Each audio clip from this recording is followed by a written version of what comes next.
Welcome Welcome to to Shade in the Shade in the City. City. I'm Treese, It's Nels. and today we're jumping right back into Married at First Sight. We are on episode 8, y'all, and the couples are housewarming and having friends over, and it should be cute, but you know it's gonna be some drama because that's who they are, and it's Lifetime, and these matches is messy. So let's get into it and let's get shady. I don't have an apparatus. And I ain't got no nails. Jesus.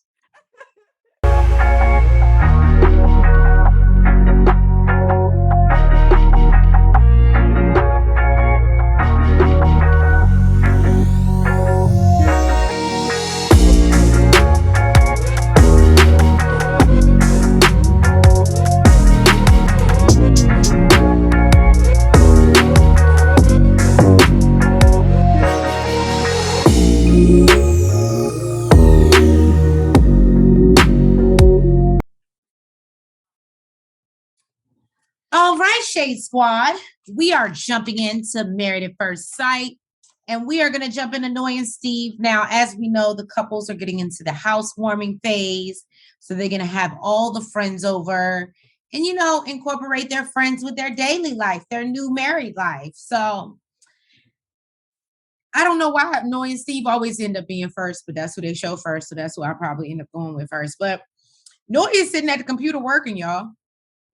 And we learned that she is a talent acquisition, basically in recruiting, which I can understand, girl. So Steve decides to make them breakfast and they discuss what they want to serve for their upcoming housewarming. Now, they talk about serving traditional Asian dishes, and she's exciting about mixing the two cultures together. I do feel like, I just have to say this, I feel like she was a tad bit. I didn't have my mic on me the whole time. Can y'all hear me? Can y'all hear me? Can you hear Yeah, me? I can hear you. Okay. But she seems a tad bit annoyed that this nigga's not doing nothing. Now, don't get me wrong. My dude works from home and he makes breakfast, but guess what? That nigga got a job. He got a check that comes in every 2 weeks. Okay. So I don't know what Steve is doing, but I think it's starting to get under Noy's skin. That's just my thoughts. You know what? It could be one of those things where, so I know when I clean, I don't like people sitting around while I'm cleaning. Just like that, I could see how that could be aggravating. While I'm working, I don't want to see you waking up late, making breakfast, and nigga, do what I'm doing. Work. Just like when I'm cleaning, stop sitting on your ass. Get your ass up and fucking clean. I ain't about to be the only one.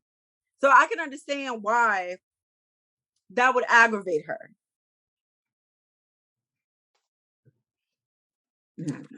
Well, basically, as they're eating breakfast, she lets Steve know. Steve is worried about her concerns that she spoke to about with Pastor Cal about the money and security. Steve tells Noy he's not working because he chooses not to. Noy wants to have more of a plan, and he can't just do him. Now, Steve feels he has a savings and different avenues to find money if needed. Steve.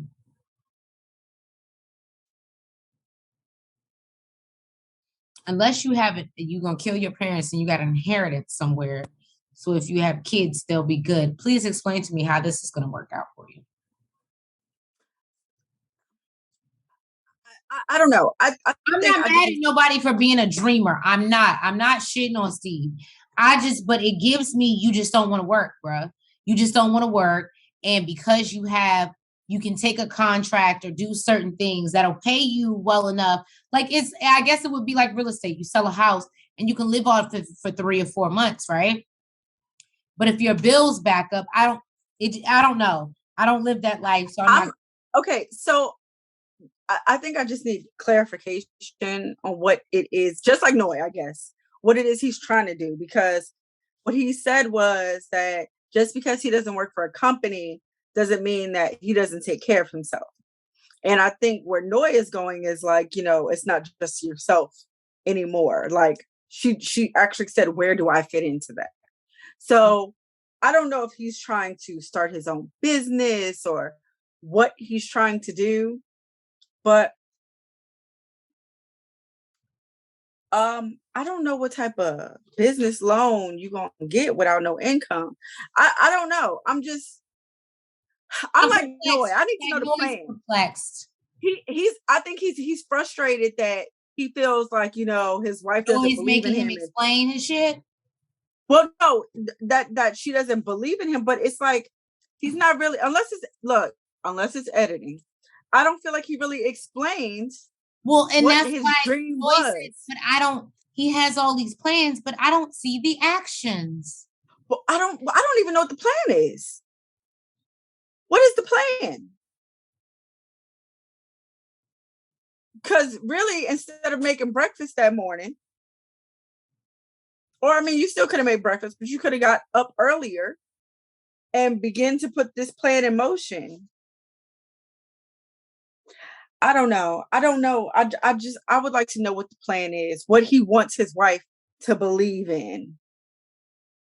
I don't know. He just, my notes say he just wants her to be supportive of the goals.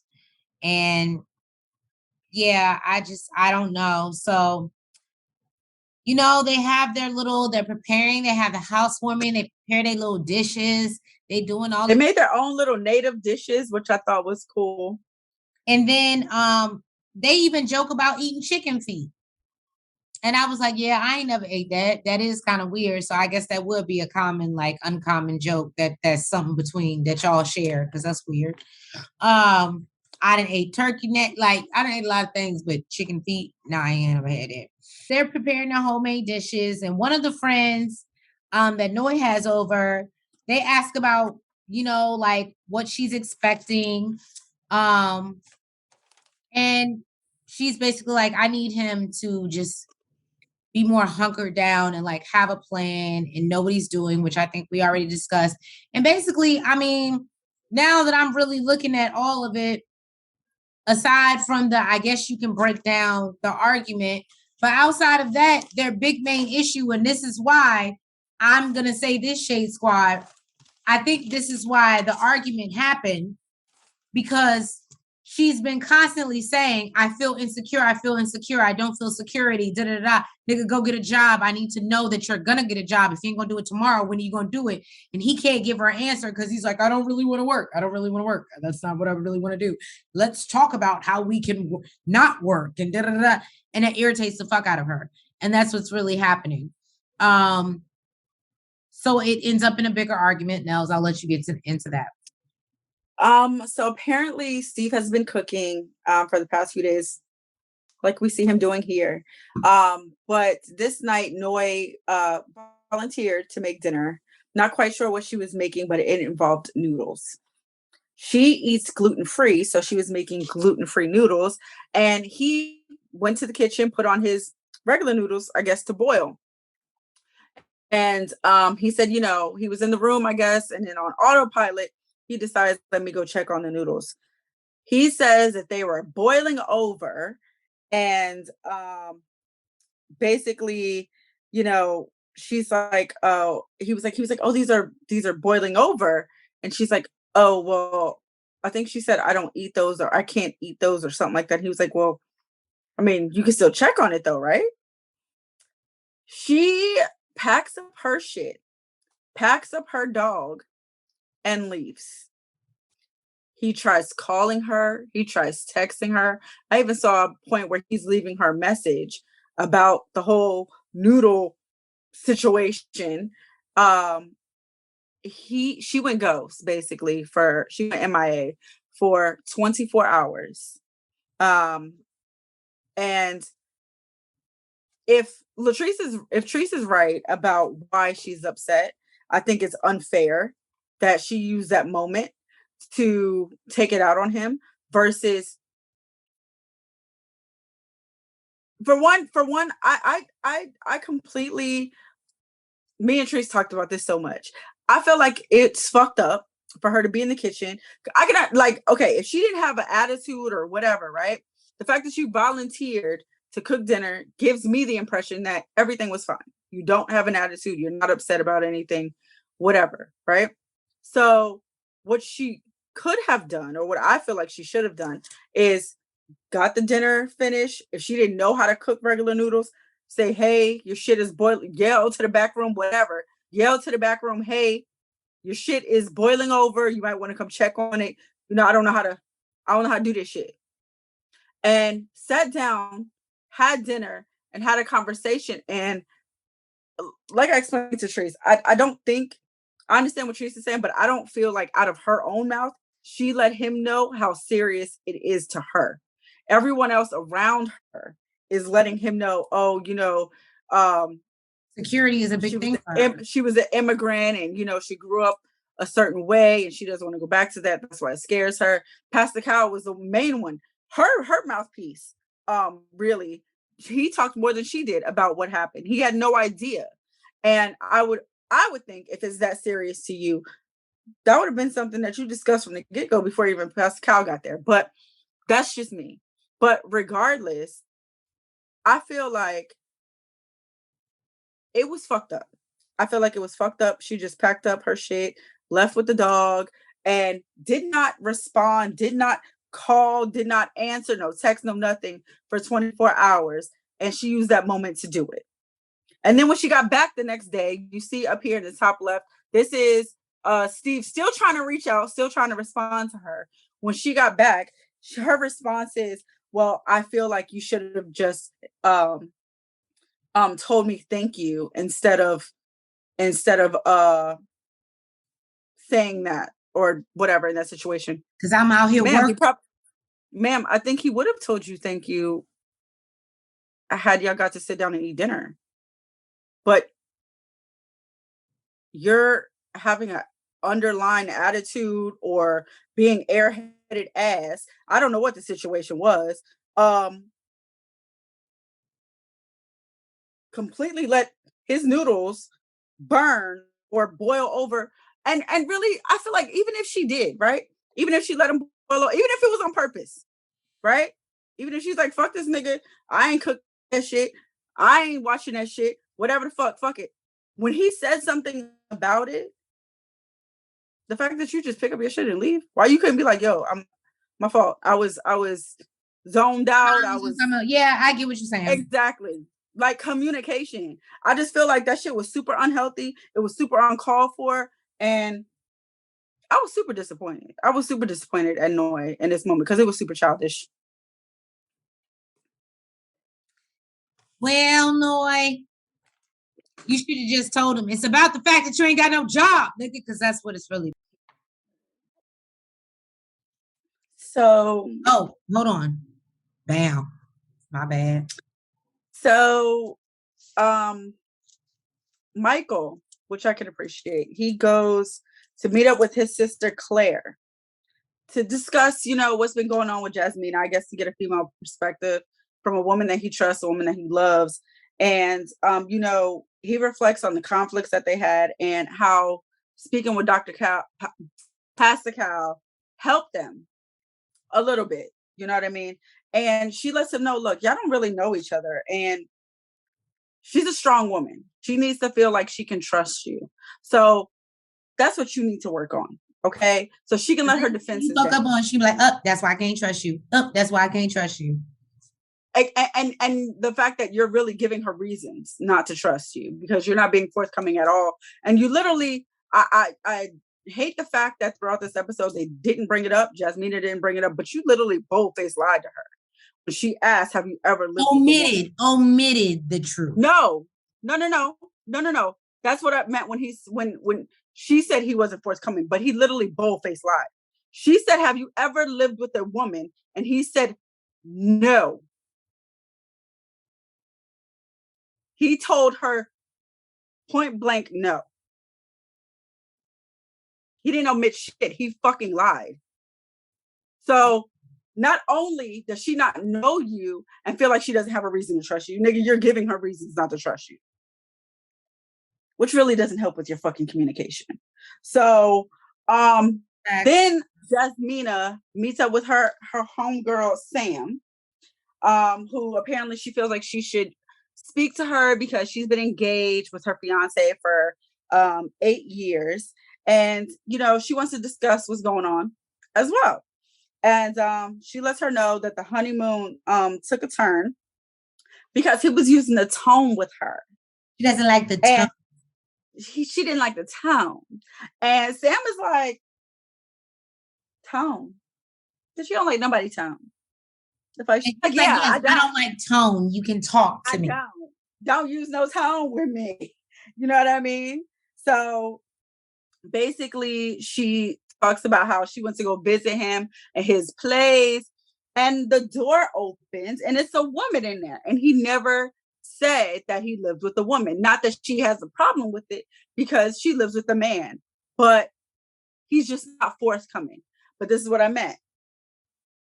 He's not forthcoming, and he bold-faced lied. That would be the issue for me. Okay.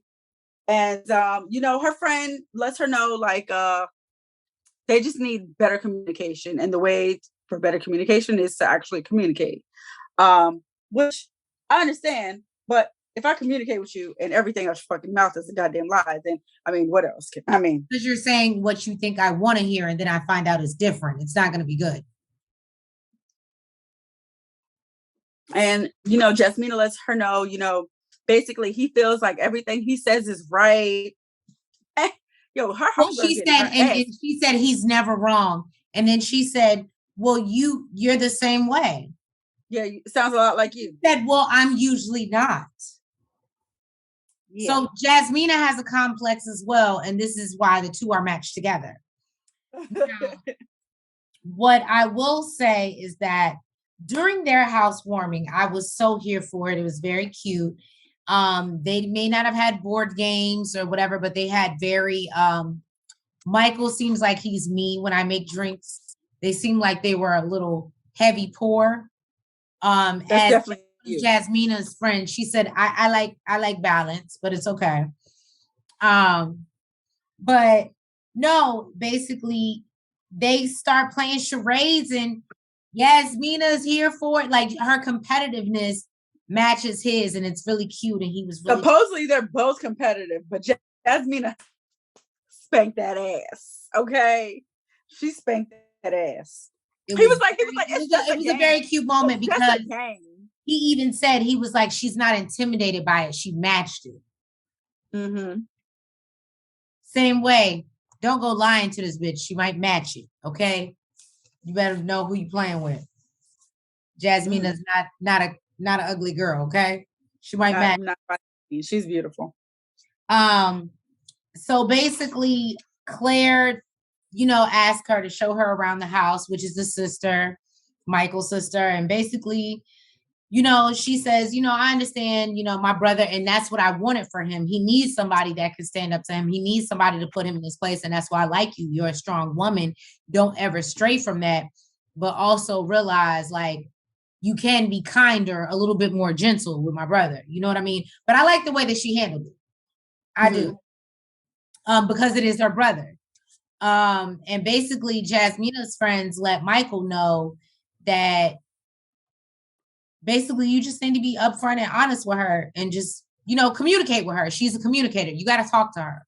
Like, he did actually and she never thinks she's wrong. Even the old girl said it. She was like, if there's something, get to the root of whatever it is. She was like, because we will argue argue for the longest time, and it just be petty, and we get so far away from what the root of it was, that she was like, just get to the root of it. Don't go into all that. She actually said to be patient and listen, and ask her, where did things go wrong, so that you can find out the root of the problem, instead of going back and forth and, well, you did this and you did this to me. Because Jasmina will do it all day, every day, if you let her. So, yes, to find out the root. And I thought that was actually really good advice. I actually think it was too. Let me tell y'all, Shades, let me tell y'all. He made her breakfast, y'all. Finally, it's happened to me. Right in front of my face, and I just cannot hide it. He Yeah. made her some brown sugar bacon and some eggs with pepper jack cheese. Apparently, because Katina likes her stuff a little spicy. But I was like, okay, all right. Is that what it took? You would come home, be in your own kitchen, sir. Is that what it took? All right. All right, Elijah. Yeah. He trying. You know, He's trying to be that man. exactly. So no, Elijah meets up with his homeboy Jeff. Jeff has been married for years and has kids of his own. I think we see him before at the wedding as well. Elijah lets him know in this picture down at the bottom right, basically that Pastor Cal has given him blessing, but he's still concerned about not having a mental connection before having sex. And there are things that we are going to learn that I'm not going to privy you to, but now are starting to make me believe why he's probably having a problem having sex with her. So, basically, Jeff tells him to get out of his head and that, he needs to stop being so nervous. He was like, I've never seen you this nervous to sleep with somebody. I actually like what he said. He said that Pastor Cal said it's okay to break the ice and change her life. Look, it reminds me of what you're talking about right now, because we'll get into that off camera. Okay. So basically, Jeff asked if he's seen any red flags, and Elijah lets us know that Katina went grocery shopping and was gone for 2 hours. Back with one bag. It was bread and water. And then her excuse was, well, I'm just used to just me or shopping for myself.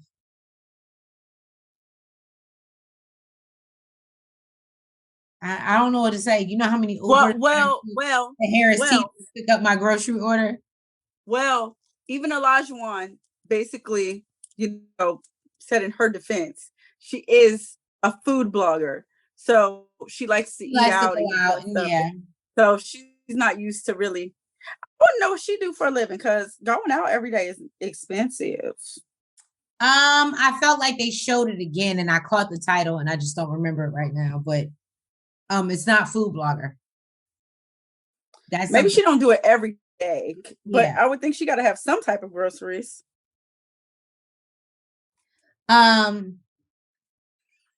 He then proceeded to ask her if she knew how to grocery shop. But this is what I said.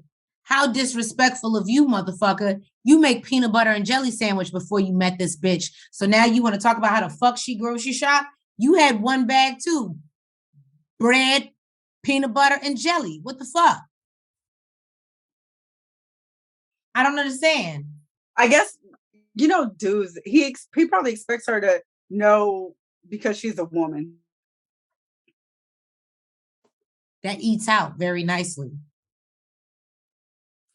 But I mean, he does give.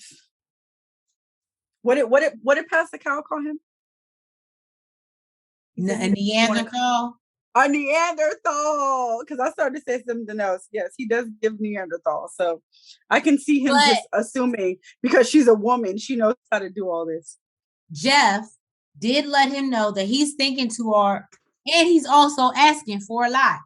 Thank you, Jeff. You got sense because you got a wife at home and some kids. You smart. You realize, hopefully, that it don't work like that. So this is my favorite part, right? Katina sits down with her homegirl, Ariana, this beautiful young lady in the top left, right? Mm-hmm.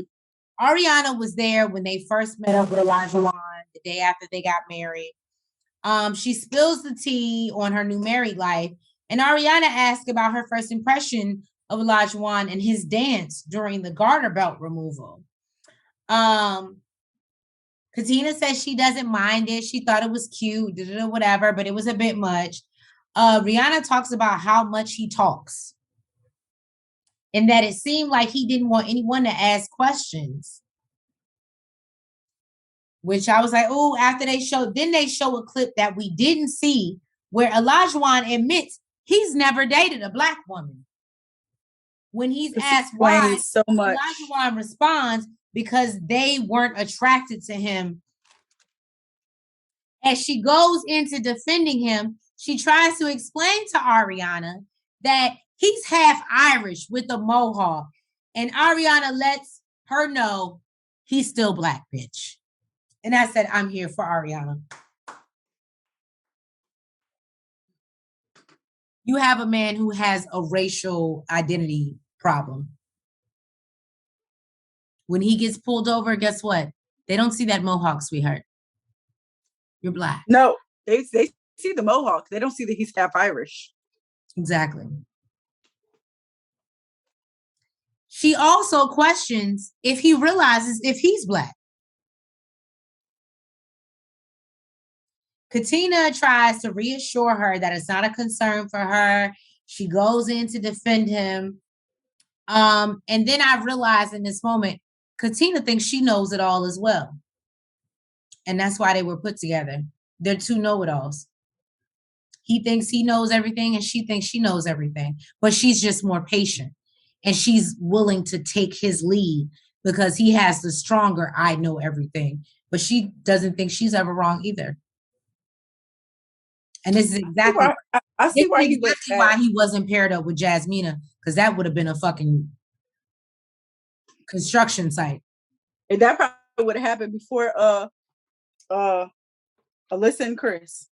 Exactly. I see why he wears hats though. But no, we see this cute scene in the middle here, top middle, where he comes home and she brings home groceries and he's supposed to be unloading the car and he surprises her and he takes her hat off and he got his head, got the mohawk. And he was like, you was looking for Michael B. Jordan. That's you said that's what you wanted. And she loves it. And I will admit it looks better on you, bro. I can appreciate it. So they get together for the housewarming, both of their friends come over and he brings in this huge box of chicken that Katina places on a tray and fake like she cooked it. She dead ass bald face lied to Olajuwon's homeboy Jeff that she cooked all that goddamn chicken. Tell me, of course. Boo, stop it. Look, I know Olajuwon was like, really, Heifer? Really? So, Olajuwon's friends is asking him, how does she fit into the family? And he's like, oh, she fits in well. She likes to party. They like to party. She likes to drink. They like to drink. Like, she's a perfect match. Like, she fits in good. And, her friends are asking, how's everything going? Apparently, she talks in her sleep. Woke the girl up out of her sleep just so he can take his ass back to sleep. She might have been yelling or some shit, screaming in her sleep. He like, bitch, wake up. Wake up. Stay the fuck up so I can go the fuck back to sleep in peace, bitch. Just shut the fuck up. Talking to sleep is a lie. Huh? What'd you say? Talking to sleep is a lie. So, her friends ask her about them being intimate. And she lets them know that, they haven't been intimate. They want to focus. He wants to focus more so than she does on their emotional connection. And the friends are not happy about this. They're like, but I want you to be happy. Like, we grown out here. Like, if you want some dick, your nigga's supposed to y'all are married. Okay? And nigga's supposed to be giving you some dick. Okay? I guess they kind of switch off. She goes and talks to his friend Jeff, talking about, you gonna give me all his deep, dark secrets. He's like, no. No, I'm not. Absolutely not, ma'am. But he does let her know that Olajuwon praises her and, like he's really feeling her. Like he can tell that he's really, really feeling her and he really, really likes her. And Elijah Wan, on the other hand, is, telling her friends some concerns that he has a little bit. Like, he feels like she's holding back a little bit. Because he puts all his bullshit on the table. He puts all his bullshit on the table, but he's okay with her opening up and letting him have some of her bullshit, but she's not there, or she's just not doing it just yet. And the friends, well, one of the friends, the friend right here with the shorts on right behind Katina, she actually likes him. She likes him. She feels like he's forthcoming and welcoming of her. So all right. So we see Mark and Lindsay. I guess she fed him. What is it that she fed him now? Grape leaf. Grape leaves. She's introducing him to all new types of things because I'm not a fan of grape leaves, but I know a lot of people he ate goldfish before that. His palate was very limited. So basically, Mark is tossing balls with his best friend John. He asks how he's liking marriage, and he lets him know he enjoys having someone to spend time with, and also likes how Lindsay jumped in to help with his mother, booked her doctor's appointments, things like that. Mark says, although Lindsay is a great girl, her outspokenness is a bit much. He tells Mark about the plane, John about the plane incident, and says he doesn't think that she's aware of what she says and how it affects other people. She doesn't know her audience, is what he said. And that's a turnoff for him. His boy is like, you need to be honest with her before you explode and basically just say, bitch, like, this is not it for me. But I feel like in Mark's defense, I feel like he's already tried to say that to her multiple times in a nice way. And it's not. Yeah, I think that's just who Lindsay is. I can understand. And this is why it's so fucked up, because I like Lindsay, and I do think that she can be a bit extra. I just think I'm starting to think Mark is not the person for her. And it's just because that's who she is. Like, I can get that that's who she is. So unless she's willing to deal with that, I don't think she's changing. So I don't think this is the person for her. And I can agree with that. I feel like, so when they showed the clips, right? I think it's different when you're around friends or a group of people that you guys know together. But like, I felt like the wedding day was a bit much. Like when they were taking the pictures and you're just meeting them for the first time. Yeah, no, she was a bit extra, but it might have been nervousness. You know how people make fun, like make jokes. I actually gave her the benefit of the doubt for that. And I thought that's what it was. But no, watching her more and more and more, it seems like that's just really who she is. So the fact that you couldn't reel it in on the wedding day when you don't even know this man, let alone his family, or you don't know how conservative they are, or you don't know your audience. I don't know. I thought it was a lot. Even putting the ring on. Yeah, I like it a little. I like it to hurt a little, and talking about getting out your clothes and also, like, I don't know. I just felt like it was a lot. I can understand, like, around a group of friends, y'all chilling, but I can understand why something like that would make him uncomfortable, because you are a representation of me. You're not just here single alone by yourself, and if people think you're trash by yourself. We represent each other. So if they think you're trash, that means I pick trash. So I don't know. For that, I get it. I hear you. So Lindsay decides for their housewarming, they're going to do a pizza night. They have their shark up on the wall, which I was telling Shana, I was like, she's really into this shit. She's really. I still didn't notice it. Yeah, she put a shark. I still didn't notice it. His friends John and Kelsey come over, and Lindsay's friends Colin and Melissa come over. And they play a game. We name dropping. Okay. We'll stay for the same time. So they come over and play a game of May Her Madness, which I believe is Mark's last name.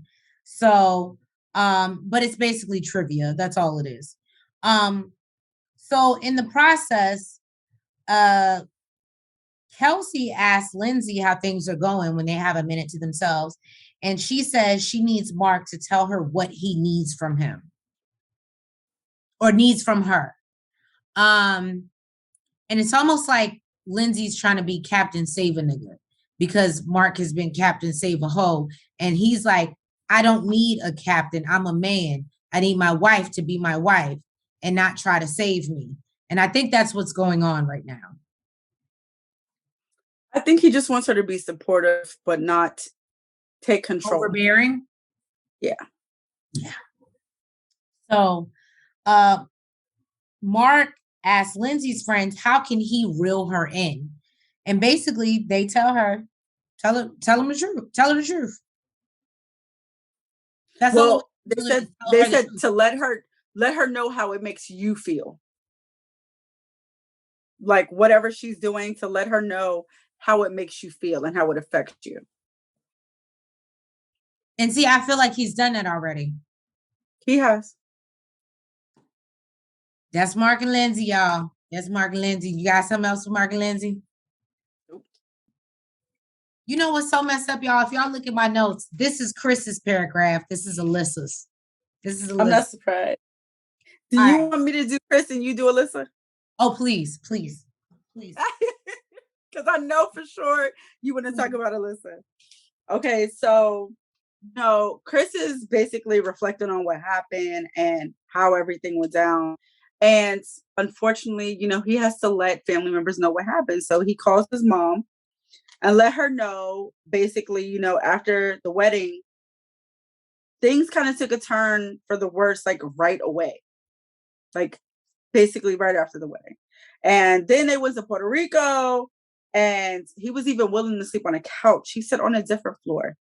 And he tried to have conversations with her constantly and she kept leaving the conversation. So, Chris is letting his mother know, like, he wanted this to work. He really, really tried at it. But immediately after the wedding, Alyssa it just was not going to go anywhere. And he just really wanted someone who was willing to try, because not everybody in this journey is going to get exactly what they want. You're literally marrying someone blind. So it's married at first sight for a reason.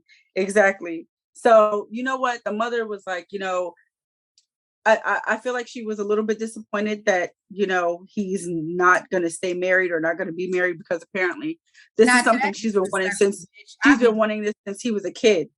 But she basically said, she's probably doing you a favor. And you know what? I would not be surprised if Chris has mad women in his DMs, okay, after showing his restraint, showing what a good man he can be. And down in the DM, I'm saying, Chris, and what a bitch Alyssa is. Go on, get on Alyssa, girl. So, y'all, Alyssa had the nerve to sit down with her friend Caitlin. I got her name. Caitlin, I'm actually not going to be mad at you because you don't know the full story. You ain't got a chance to see the footage yet. But I think if Caitlin was there, she would have agreed with Alyssa's mama and everybody else that you're an asshole, right? So they rescue dogs together. She wants to know about Chris since she was not able to attend the wedding. Alyssa tells her that she was not attracted at first, which she found difficult to get past. No shit, bitch. If you found it that difficult to get past, you didn't find it hard in Puerto Rico, bitch. You still got on the plane and got on the bus and did everything you need to do to go there. Yo, crusty bitch. But anyway, so she said, things she heard about him didn't help. Now, I will say, Caitlin's like, well, that's weird, but maybe they thought they were telling you because they thought that was a good thing. And then she was like, well, telling me he loves his job, he's going to love his job more than me is not a good thing. Okay. I'm gonna give you that. I'm gonna give you that, you spoiled ass brat. I'm gonna give you that, right? That's probably not appetizing. That's not some shit that you want to go into, right? That doesn't give you a reason to write it off. You didn't talk to him. You didn't know what he had planned, what he had planned to change. So you selfish bitch, you still don't make that. I'm sorry. She asked about the honeymoon, and Alyssa makes it seem as if Chris was being distant. She says she didn't make the decision for a divorce, that she felt no effort. I'm about to walk off. This bitch is trying me. I'm not even Chris, and I feel, bitch, I know what I watched. You're telling me that my 2020 vision, that I need to go to the goddamn eye doctor, and I didn't see what the fuck that I saw? Bitch, but you are an asshole. You know what though, Treese? You know how we can actually go off of what we watched and not say, oh, maybe it was editing? The whole cast feels the same way that we feel. And they were there with them.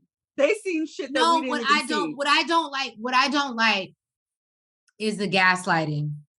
For her to sit here and say, I felt that he gave no fucking effort, I felt was so disrespectful. And the fact that she was like, oh, we were on a small resort. He could have came and found me if he wanted to come talk to me. Now we're playing love games? Bitch, for a motherfucker that you don't want love with? But he did, though. He did.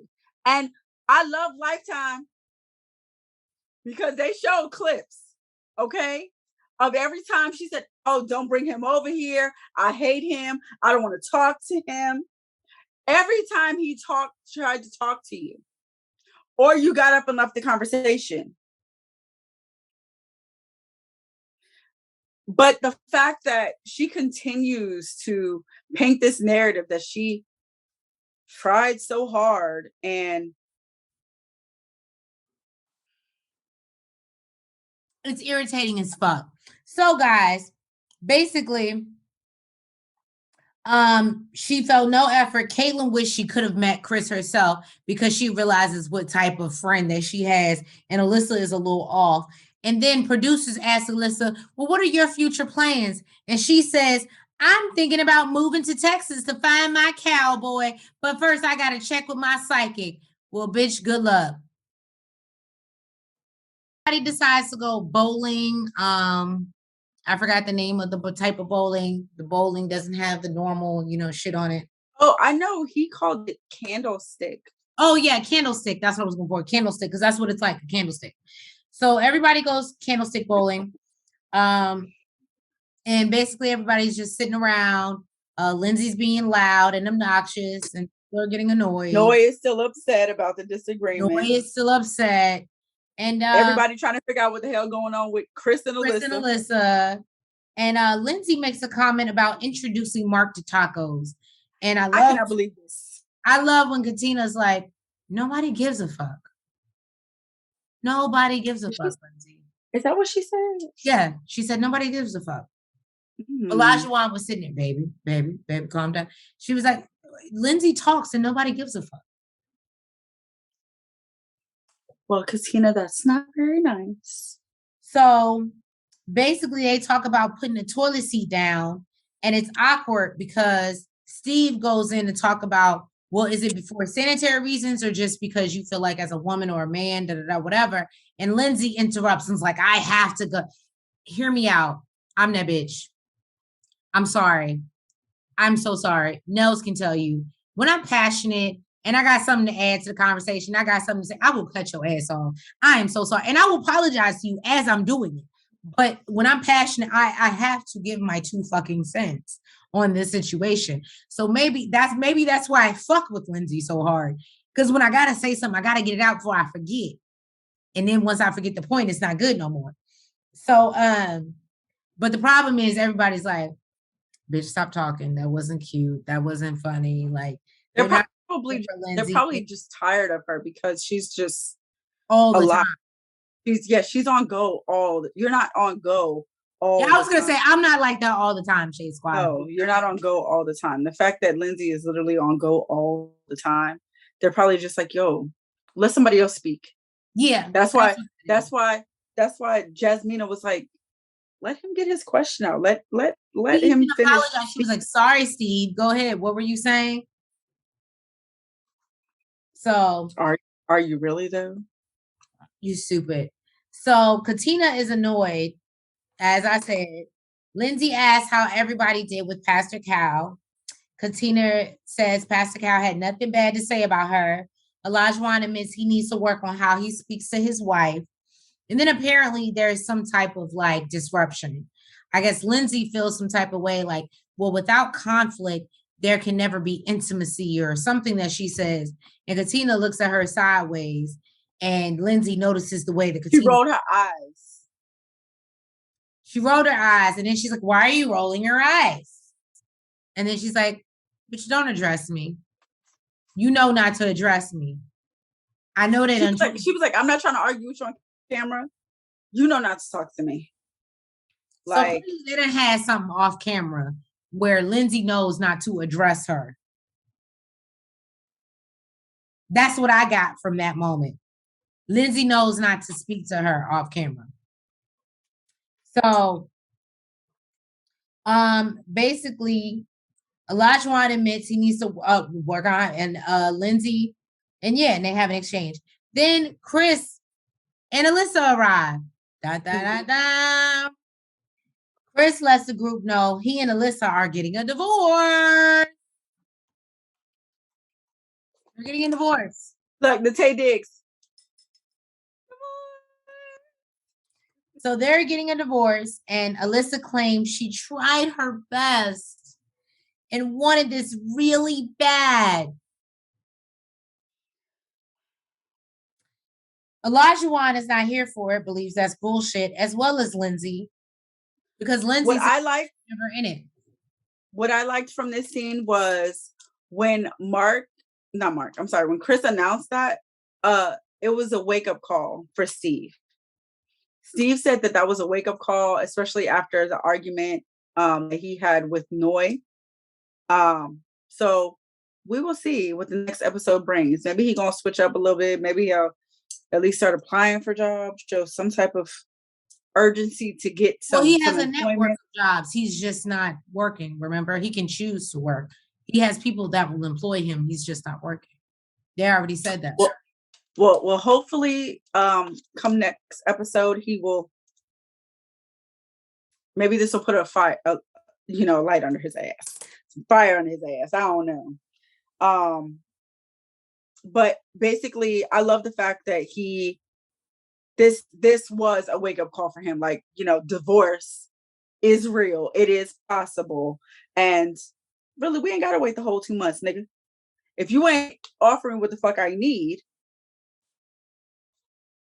I can cut your ass off right now. But as far as Chris and Alyssa, it seemed like no one agreed with what the fuck she said when she said that she tried. Like, everybody just kind of gave a look like, bitch, when? When did this happen? When did you try? Because, yeah, I wasn't there for it. And then, Mark, he tried to speak with with Lindsay. And like the friend said, he let her know, that situation, and you speaking to her that way made me feel awkward. Mm-hmm. So I can appreciate that he actually followed the friend's advice and tried to speak to her the way the friend advised him to, so that he doesn't get such a horrible reaction. And he's like, basically like, of course your tone is going to piss her off. Like, I don't see any reason why you even needed to address it. I'm sorry. Yeah. And Lindsay's like, I don't care. Basically, she was acting like a child, and the fuck, nigga, I'm not about to sweep shit under the rug. And this bitch says, he was walking off. She's like, yeah, leave. Call your mama and see if she'll let you stay there. And this motherfucker said, have another drink. I said, God damn. I said, they already hit below the belt, and it's only been damn 12, 13 days. You already hit below the belt? It's been that long? Now, the real shit happened when Mark and Chris is in the hallway, and they having a conversation, you know, and basically, you know, Mark is letting him know, look, I can't catch feelings like this. Like, it's too much. She does too much. She doesn't know how to reel it in. And Lindsay is in the bathroom going the fuck off. Talking about, I'm sorry you're not a strong man, that you only make $60,000 a year selling gym memberships, and what other wife would support you? Not Alyssa. Now that shit was funny. I ain't gonna lie, that shit was funny. And that's true, not Alyssa. She was like, I put on a hazmat suit to go in your infested ass apartment. I was just like, yo, this bitch is really hitting below the belt. But it's like I told Nels and Shade Squad. She was like, because you don't have those shit together. Said the reason she was doing all that shit, and unfortunately I hate people like this, and I love Lindsay, but in this moment she proved me right. She was doing all that shit so later on she could hang it above his head. And that's exactly what the fuck she did. I like the fact that Chris, I'm sorry, why do I keep on calling Chris? I guess because he's sitting down with Chris. I like the fact that Mark is really, so I know he said what he said earlier, right? But in this moment, even with Lindsay going off in the bathroom, it seems like he can hear her, right? I like the fact that he is just staying with the facts and staying with how he feels. He's not trying to hit below the belt. He's just like, this back and forth that she's doing and her being so confrontational, I just can't get with this. This is not what I'm attracted to. I'm not feeling it. Like, this shit that Lindsay's doing, this bitch is going the fuck off. It's like, I just want to orgasm. Yo, like, bitch, you're mic'd up. You know you're mic'd up. You're doing a lot. You're talking about see if you can go back to your mama, and I'm gonna go back to living my perfect life and all this extra South Boston, and yeah, she was doing a lot. Yo. And the fact, let's not get it twisted. I know people in relationships, they have arguments, they fight, and they sometimes hit below the belt. But if it's like this early on, my nigga.